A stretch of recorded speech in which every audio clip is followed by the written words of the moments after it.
మెయిన్గా నబీల్ని ప్రేరణని అయితే నామినేట్ చేయడం అయితే జరిగింది. నబీల్ కూడా సేమ్ ఇదే ఇన్పుట్స్. కానీ అక్కడ నబీల్ ఏంటంటే మణికంఠ చెప్తున్నంతసేపు నేను మార్చుకుంటాను నేను అని చెప్పడం జరిగింది. కానీ నైని మాత్రం చెప్పే విషయాలు మాత్రం నబీల్ యాక్సెప్ట్ చేయలేకపోతున్నాడు.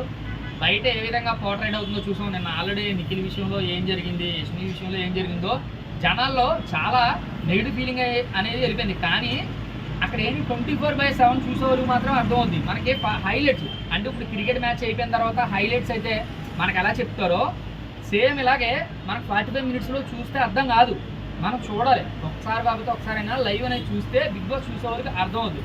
సేమ్ ఇదే చెప్పింది మన నైన్గా కూడా. నిన్న కూడా సేమ్ ఇదే ఆర్గ్యుమెంట్స్ అయితే జరిగినాయి. ఇది అయితే కరెక్ట్ అబ్బా, కానీ కొన్ని రీజన్స్లో ఇది కరెక్ట్ అనిపిస్తుంది. అంటే నామినేషన్స్ ప్రక్రియ బయట వాళ్ళు వచ్చి చేయడం, నా తర్వాత హౌస్లో ఉన్న వాళ్ళు చేతులు కట్టుకుని ఉండడం, అంటే ఇది ఒక రకంగా పోర్ట్రేట్ అవుతుందండి. ఇప్పుడు చూడండి, నిఖిల్ విషయంలో నేను మొన్నటి దాకా ఉన్న గ్రాఫ్ ఈ రోజు ఉండకపోవచ్చు, ఎందుకంటే తనకి ఎలా కన్వే అయింది ఈ 45 మినిట్స్. కానీ నిఖిల్ తప్పేం లేదు, మనకు తెలిసి ఆల్రెడీ పృథ్వీతో విష్ణుప్రియతో మాట్లాడాలి విన్నాం. కానీ ఇప్పుడు జరిగే షో ఏంటంటే ప్రేరణకి ఫుల్ యాంటీ ఈ వీక్.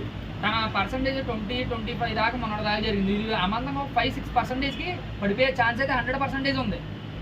ఇలాంటివి కాకుండా జెన్యున్గా